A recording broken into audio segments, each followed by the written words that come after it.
La vie n'est pas contre toi, c'est toi qui refuses de la regarder en face. Yo tout le monde, j'espère que vous allez bien. Aujourd'hui, on se retrouve pour une vidéo un peu spéciale, un peu différente de d'habitude. Je sais que beaucoup d'entre vous, des jeunes hommes, des jeunes femmes, vous vous sentez un peu perdus. Vous cherchez votre place, vous vous demandez à quoi rime tout ce bordel. On vous vend des rêves sur Insta, on vous dit que tout est possible, mais la réalité, elle cogne fort. Et la vérité, c'est que la vie ne vous doit absolument rien. Zéro. Elle ne vous fera aucun cadeau, elle ne vous déroulera pas le tapis rouge. Mais, et c'est là que ça devient intéressant, elle vous offre une opportunité de dingue, celle de devenir fort, digne et surtout, libre. Imaginez un instant. Je m'appelle Epictète. Ouais, je sais, ça sonne comme un nom de perso de jeu vidéo un peu obscur. Mais ce gars, c'était un esclave, littéralement. Chaînes aux pieds, aucune liberté, son corps appartenait à un autre. Et pourtant, il est devenu l'un des mecs les plus libres de l'histoire. Comment ? En comprenant un truc fondamental que j'ai mis du temps à capter moi-même. La vraie liberté, la seule qui compte, elle ne vient pas de ce qui t'arrive, mais de ce que tu décides de faire avec ce que la vie t'inflige. T'as beau être dans la pire des galères, la dernière chose qu'on peut t'enlever, c'est ta capacité à choisir comment tu réagis. C'est ça, ton super pouvoir. Alors aujourd'hui, on va pas se mentir, on va pas se raconter d'histoire. Je vais vous partager 8 méthodes, 8 principes inspirés de ces philosophes un peu badass qu'on appelle les stoïciens. Ce sont des méthodes simples à comprendre, mais je vous préviens, elles ne sont pas faciles à appliquer. C'est pas une formule magique, c'est un entraînement, un vrai mode de vie pour reprendre le contrôle, arrêter de subir et commencer à construire. C'est un chemin pour transformer sa vie, pour de vrai. Alors, si vous êtes prêt à vous bouger et à arrêter de vous trouver des excuses, cette vidéo est pour vous. C'est parti. On commence avec la base de la base, le fondement de tout. Si vous ne devez retenir qu'un seul truc de cette vidéo, c'est ça. Il y a 2 catégories de choses dans la vie, et c'est tout. D'un côté, ce qui dépend de toi, de l'autre, ce qui ne dépend pas de toi. Ça a l'air con dit comme ça, mais 99% de notre anxiété, de notre colère, de notre tristesse, vient du fait qu'on mélange les deux. On passe notre temps et notre énergie à vouloir contrôler des trucs sur lesquels on n'a aucun pouvoir.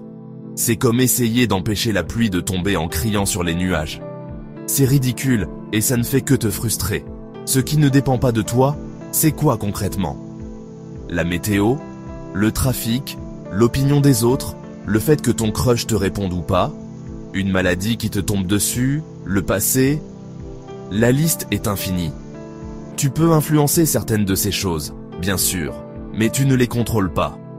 Jamais. Accepter ça, c'est le premier pas vers la tranquillité. Tu arrêtes de te battre contre des moulins à vent. Tu lâches prise sur l'incontrôlable. C'est une libération monumentale. Vous imaginez l'énergie que vous allez récupérer ? Une énergie de malade que vous gaspillez chaque jour pour rien. Et alors, qu'est-ce qui dépend vraiment de toi ? C'est là que ça devient puissant. Tes pensées, tes jugements, tes opinions, tes décisions, tes actions, ta réaction face à ce qui t'arrive, c'est ton royaume intérieur. Personne, je dis bien personne, ne peut t'obliger à penser quelque chose que tu ne veux pas penser, ou à réagir d'une certaine manière. Même si on te met un pistolet sur la tempe, le choix final de comment tu interprètes la situation, il est à toi. C'est ton domaine, ton précaré. C'est là que réside ta liberté totale et absolue. Et c'est là-dessus que tu dois concentrer 100% de ton énergie. Alors, voilà le premier exo, le premier level up. Ce soir, avant de te coucher, tu prends une feuille, un carnet ou même les notes de ton tel. Tu fais 2 colonnes. À gauche, tu écris « ce qui ne dépend pas de moi ». À droite, « ce qui dépend de moi ». Et tu balances tout ce qui t'a tracassé dans la journée. Ton boss qui t'a mal parlé ? Colonne de gauche. La façon dont tu as choisi de réagir en restant calme ou en t'énervant ? Colonne de droite. Le fait qu'il pleuve et que ça ait annulé ta sortie ? Gauche. Le fait d'avoir décidé de lire un livre à la place ? Droite. Faites cet exercice tous les soirs pendant une semaine. C'est pas magique, mais ça va reprogrammer votre cerveau. Vous allez commencer à voir le monde différemment. Vous allez instinctivement identifier où vous devez mettre votre énergie et où vous la gaspillez. Vous allez arrêter de vous plaindre de la pluie et commencer à apprendre à danser sous l'averse. C'est la première clé, la plus importante de toutes, pour déverrouiller une vie où vous êtes le pilote et non plus le passager qui subit les secousses. Une fois qu'on a bien capté la différence entre ce qu'on contrôle et ce qu'on ne contrôle pas, on passe à l'étape suivante, qui est encore plus hardcore. Il ne s'agit plus seulement d'accepter ce qui arrive, mais d'apprendre à l'aimer. Le concept, les stoïciens l'appelaient amor fati, l'amour du destin. Ça veut dire accueillir tout ce qui se présente à toi, le bon comme le mauvais, non pas avec résignation, mais avec enthousiasme. C'est un changement de perspective radical. Au lieu de dire « oh non, pas ça », tu dis « ok, intéressant. Voyons ce que je peux en faire ». On passe notre vie à nous plaindre. On se plaint qu'il fait trop chaud, puis trop froid. On se plaint que notre boulot est chiant, que nos études sont dures, que cette personne nous a déçus. Se plaindre, c'est refuser la réalité. C'est un non constant lancé à la face de la vie. Et qu'est-ce que ça change? Rien. Absolument rien, à part te rendre malheureux et vider ton énergie. C'est comme boire du poison en espérant que l'autre meure. La réalité, elle s'en fout de tes plaintes. Elle est ce qu'elle est. C'est à toi de t'adapter. Pas l'inverse. L'empereur romain Marc Aurèle, un autre de ces stoïciens surpuissants, a écrit un truc de fou dans son journal intime. Il disait en gros, « Ce qui fait obstacle à l'action fait avancer l'action. Ce qui se met en travers du chemin devient le chemin. » Relisez ça. C'est une bombe. Chaque obstacle, chaque galère, chaque échec n'est pas là pour t'arrêter. C'est une opportunité déguisée. C'est la vie qui te teste, qui te donne la matière première pour devenir plus fort, plus intelligent, plus résilient. Le feu qui te brûle est aussi le feu qui te forge. Votre train est annulé? Super, c'est une heure inattendue pour lire ce livre que vous n'avez jamais le temps d'ouvrir. Votre projet a échoué lamentablement? Parfait. Vous venez d'apprendre 1000 façons de ne pas faire les choses, une leçon que vous n'auriez jamais apprise autrement. Vous vous êtes fait larguer? Douloureux, mais c'est l'occasion de vous retrouver, de comprendre ce que vous voulez vraiment et de devenir une personne plus complète. Chaque problème est un puzzle, un défi que la vie vous lance. Et votre but, c'est de le résoudre, de le transformer. L'exercice ici est mental. La prochaine fois qu'un truc chiant vous arrive, un imprévu, une galère, prenez une seconde. Avant de vous plaindre, avant de rager, forcez-vous à vous poser cette question. Comment puis-je utiliser ça? Quelle est l'opportunité cachée ici? Au début, ça va vous paraître forcé, artificiel. Mais à force de le faire, ça deviendra un réflexe. Vous ne verrez plus des problèmes, mais des opportunités de grandeur. Vous commencerez à aimer la réalité, non pas parce qu'elle est toujours agréable, mais parce qu'elle est toujours une chance de vous dépasser. Dans notre société obsédée par l'apparence, on parle beaucoup de discipline corporelle. Aller à la salle, manger sainement, avoir des abdos, c'est très bien, je ne dis pas le contraire, la discipline physique est importante. Mais on oublie l'essentiel, le point de départ de tout, la discipline de l'esprit. Tu peux avoir le corps d'un dieu grec, si à l'intérieur de ta tête, c'est le chaos. Si tes pensées partent dans tous les sens comme des singes fous, tu ne seras jamais en paix, jamais vraiment fort. Ton esprit est le général, ton corps n'est que le soldat. Si le général est faible et indécis, l'armée la plus puissante du monde est vouée à l'échec. La plupart d'entre nous, on ne contrôle absolument pas nos pensées. Elles nous contrôlent. Une pensée négative arrive, et hop, on la suit, on la nourrit, on la laisse grandir jusqu'à ce qu'elle bouffe toute notre journée. Une distraction se présente, une notification, une envie soudaine de scroller sur TikTok. Et on plonge dedans sans même s'en rendre compte. On est esclave de nos propres impulsions mentales. La première étape de la discipline de l'esprit, c'est simplement d'observer ce bordel. Devenir le gardien de ta propre tête. Imagine que tes pensées sont des passants dans la rue. Tu es assis sur un banc et tu les regardes passer. Tu n'as pas à courir après chaque personne, à leur demander où elles vont, à les juger. Tu les observes, c'est tout. Tiens, une pensée de colère. Ah, Une pensée d'anxiété concernant l'avenir. Intéressant, une vieille rancœur qui refait surface. En faisant ça, tu crées une distance. Tu n'es plus la pensée, tu es celui qui observe la pensée. Et dans cet espace, tu gagnes la liberté de choisir. Tu peux décider de laisser passer cette pensée négative sans t'y accrocher, comme un nuage dans le ciel. C'est un entraînement, comme pour les muscles. Et l'exercice le plus simple et le plus puissant pour ça, c'est le silence. Je vous demande pas de partir dans un monastère pendant 10 ans. Juste 5 minutes, chaque matin, avant de toucher à votre téléphone, avant de vous jeter dans le bruit du monde. Asseyez-vous, en silence. Fermez les yeux si ça vous aide. Et ne faites rien. Juste être là. Votre esprit va s'emballer, c'est normal. Des listes de choses à faire, des angoisses, des souvenirs vont surgir. Votre job, c'est pas de les arrêter. C'est de les remarquer et de ramener doucement votre attention à votre respiration ou juste à la sensation d'être assis. Ces 5 minutes peuvent être les plus difficiles de votre journée au début. C'est inconfortable de se retrouver seul avec soi-même. Mais si vous tenez bon, jour après jour, vous allez muscler votre attention. Vous allez apprendre à calmer le jeu à l'intérieur. Cette capacité à trouver le calme au milieu de la tempête, à ne pas être emporté par chaque vague émotionnelle, c'est ça la véritable force. C'est le socle sur lequel vous pourrez ensuite construire tout le reste. Discipline ton esprit et ton corps suivra. Celle-là, elle va piquer un peu. On vit dans un monde qui nous crie en permanence qu'il nous faut plus. Plus de confort, plus de gadgets, le dernier iPhone, les dernières sneakers, le dernier abonnement. On devient dépendant de ce confort. On a peur de le perdre. Et cette peur, c'est une chaîne invisible. Si tu ne peux pas être heureux sans ton lit douillet, ton café à 5 € et ta connexion fibre, alors tu n'es pas libre. Tu es l'esclave de ton propre confort. Le confort est une prison dorée. Sénèque, un autre stoïcien qui était accessoirement l'un des hommes les plus riches de Rome, disait qu'il fallait régulièrement s'exercer au manque. Il ne s'agit pas de glorifier la misère, attention. Il s'agit de se prouver à soi-même qu'on peut s'en passer, de se vacciner contre la peur de perdre. Quand tu as volontairement expérimenté le froid, la faim, l'inconfort, tu réalises que ce n'est pas si terrible. Tu réalises que tu peux survivre, et même bien vivre, avec beaucoup moins.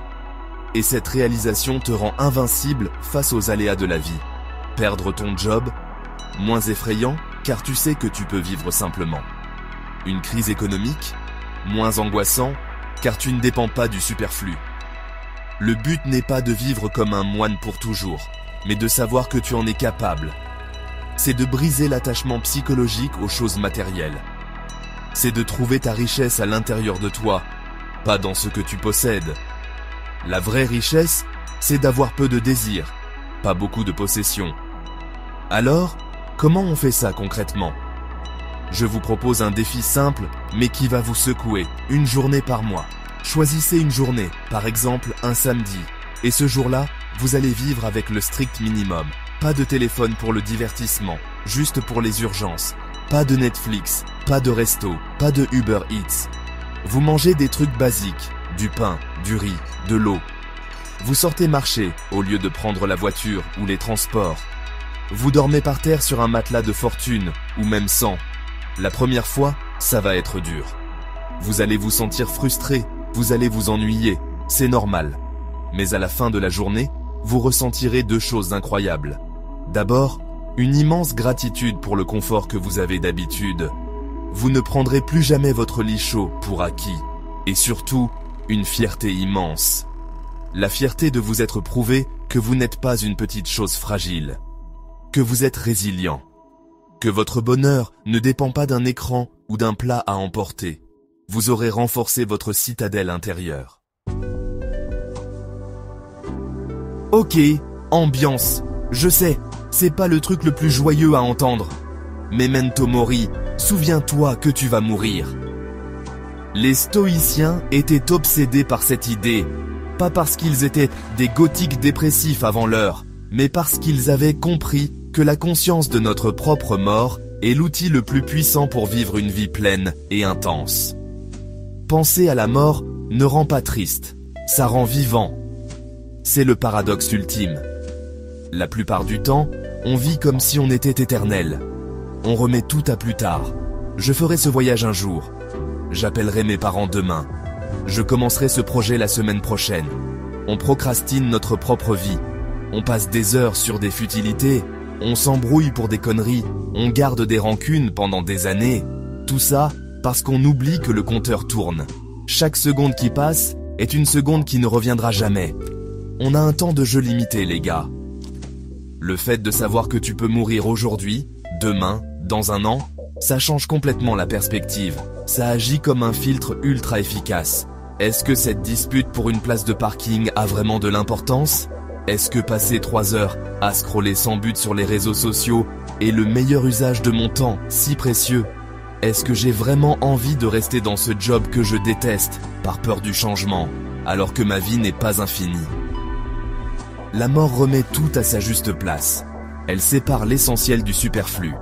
Steve Jobs, dans son fameux discours à Stanford, a dit que se souvenir qu'il allait bientôt mourir était le meilleur outil qu'il ait jamais eu pour prendre les grandes décisions de sa vie. Parce que face à la mort, presque tout le reste disparaît.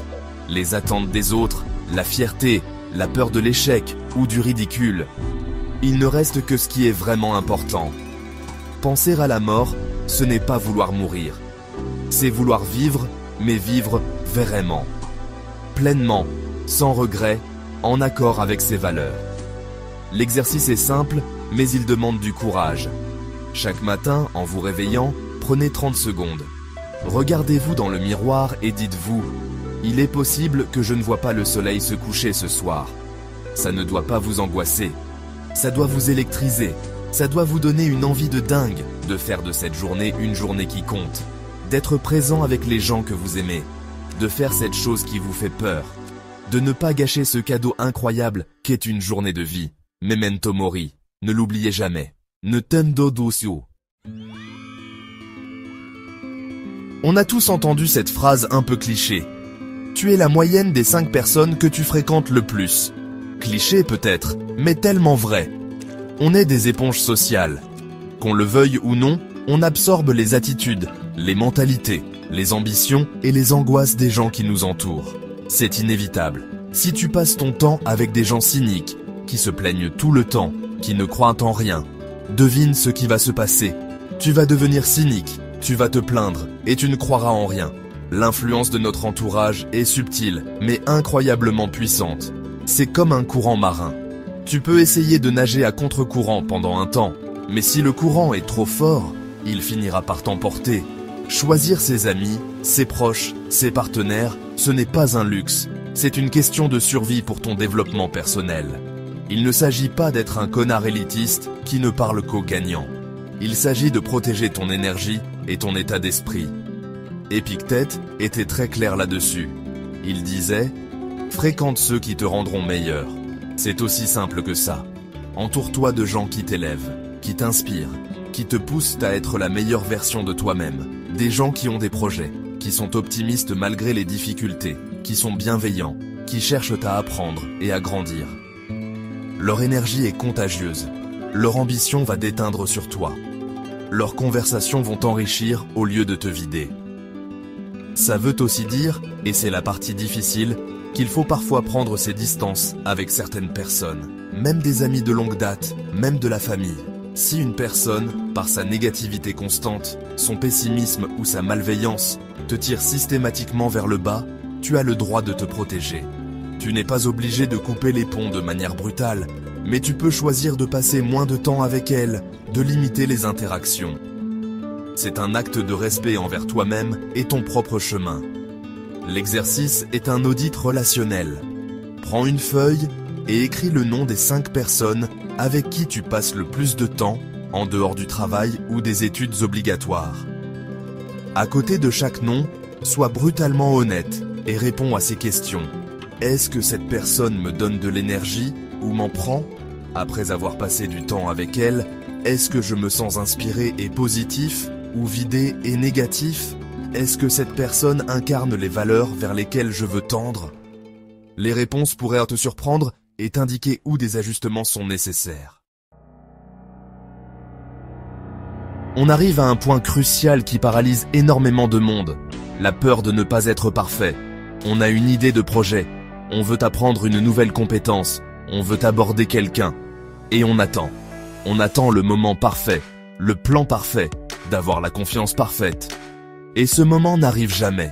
La perfection est une illusion qui nous sert d'excuse pour ne rien faire. C'est la plus belle justification de la procrastination. L'attente de la perfection est la mère de l'inaction. Les stoïciens étaient des hommes d'action. Pour eux, la philosophie ne valait rien si elle restait dans les livres ou dans la tête. Elle devait s'incarner dans des actes concrets, au quotidien. Mieux vaut une action imparfaite qu'une inaction parfaite. Une petite action, même maladroite, même ratée, t'apprendra toujours 1000 fois plus que des heures de réflexion théorique. L'action crée de l'information. L'action crée de la confiance. L'action crée le mouvement. Pense à la première fois que tu as essayé de faire du vélo. Est-ce que tu as lu 15 livres sur l'équilibre et la physique du cyclisme? Non. Tu es monté dessus, tu es tombé, tu t'es écorché les genoux, tu es remonté et tu es retombé. Et à force d'actions imparfaites, tu as fini par trouver l'équilibre. C'est la même chose pour tout dans la vie. Tu veux lancer une chaîne YouTube? Fais une première vidéo de merde avec ton téléphone. Tu veux apprendre à coder? Écris tes premières lignes de code qui ne marcheront pas. Tu veux être plus sociable? Dis un simple bonjour maladroit à un inconnu. L'important n'est pas le résultat immédiat, mais le fait de se mettre en mouvement. Chaque petite action est une déclaration à l'univers et à toi-même. Je suis quelqu'un qui agit.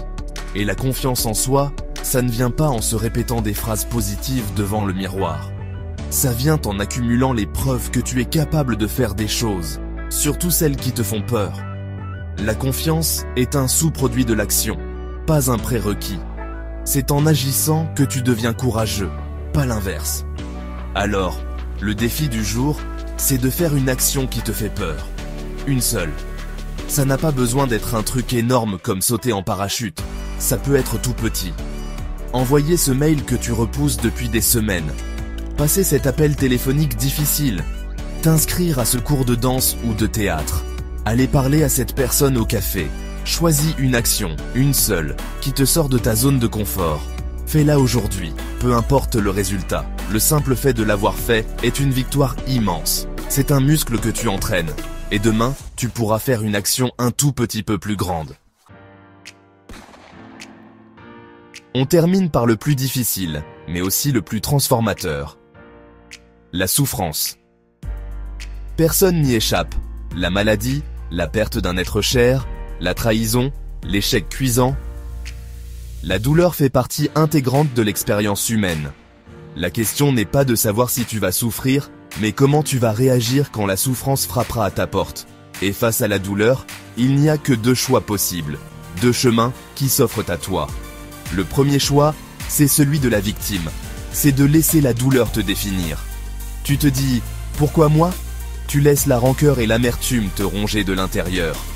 La souffrance devient ton identité, une excuse pour ne plus rien tenter, pour être aigri avec le monde entier. Tu te brises, la douleur t'a vaincu. C'est un chemin facile à prendre, presque naturel, mais c'est une impasse qui mène à une vie de misère intérieure, même si les circonstances extérieures finissent par s'améliorer. Le deuxième choix, c'est celui de l'alchimiste. C'est de prendre cette souffrance, cette matière brute et douloureuse, et de la transformer en autre chose, en force, en sagesse, en compassion, en un but. C'est de se dire, non pas « pourquoi moi ?» mais maintenant que c'est là, qu'est-ce que j'en fais? C'est le chemin le plus difficile, il demande un courage immense, mais c'est le seul chemin qui mène à la croissance et à une véritable liberté intérieure. C'est utiliser les pierres qu'on te jette pour construire quelque chose. Regardez l'exemple d'Épictète, dont on parlait au début. Il était esclave. Son maître, un jour, pour s'amuser, lui a tordu la jambe jusqu'à la casser. Épictète n'a pas crié, il a simplement dit « Attention, tu vas la casser ». Et quand l'os a rompu, il a ajouté calmement « Je te l'avais dit ». Il a boité toute sa vie. Il aurait pu devenir un homme haineux et brisé. Au lieu de ça, il a utilisé cette expérience pour forger sa philosophie, pour comprendre que la seule chose qui lui appartenait vraiment, C'était sa capacité à endurer avec dignité. Sa plus grande souffrance est devenue sa plus grande force. L'exercice final est introspectif et puissant. Prenez un moment au calme et sur une feuille, écrivez votre plus grande douleur, passée ou présente. La chose qui vous a le plus blessé, le plus marqué. Soyez honnête. Ensuite, en dessous, forcez-vous à trouver et à écrire 3 façons, même petites, dont cette douleur pourrait être utilisée. Comment peut-elle vous rendre plus compatissant envers les autres? Quelles leçons pouvez-vous en tirer pour l'avenir? Comment pouvez-vous utiliser cette expérience pour aider quelqu'un qui traverse la même chose? C'est l'acte ultime de reprise de pouvoir. Transformez votre poison en remède. Je ne vous promets pas une vie sans douleur, mais une vie où aucune douleur ne pourra vous détruire intérieurement. C'est ça, le but de tout ce qu'on vient de se dire. Ce n'est pas d'éviter les coups, c'est d'apprendre à les encaisser et même à les utiliser pour devenir plus solide. La vie continuera de vous envoyer des défis, des galères, des moments de doute. Mais à partir de maintenant, vous avez une boîte à outils. Vous avez des stratégies pour ne plus subir, mais pour agir. Pour ne plus être une victime des circonstances, mais l'architecte de vos réactions. Rappelez-vous de ces 8 principes. Distinguez ce qui dépend de vous. Aimez la réalité telle qu'elle est. Disciplinez votre esprit. Pratiquez le détachement du confort. Souvenez-vous que vous êtes mortel. Choisissez bien votre entourage. Agissez même imparfaitement. Et transformez votre souffrance en force. Ce n'est pas une liste de tâches à cocher. C'est une philosophie à incarner. Un entraînement de chaque instant. C'est un chemin, pas une destination. Il y aura des jours où vous y arriverez, et d'autres où vous échouerez. L'important, c'est de se relever et de recommencer. Le pouvoir de changer votre vie est déjà en vous. Il ne se trouve pas dans une vidéo, dans un livre ou dans le regard des autres. Il est dans votre capacité à choisir, ici et maintenant. Le choix de voir une opportunité là où les autres voient un problème. Le choix d'agir là où les autres attendent. Le choix de rester digne quand tout s'effondre. Ce pouvoir est à vous. Personne ne peut vous l'enlever. Alors, prenez-le, allez et vivez. Pas comme des esclaves, mais comme des hommes et des femmes libres.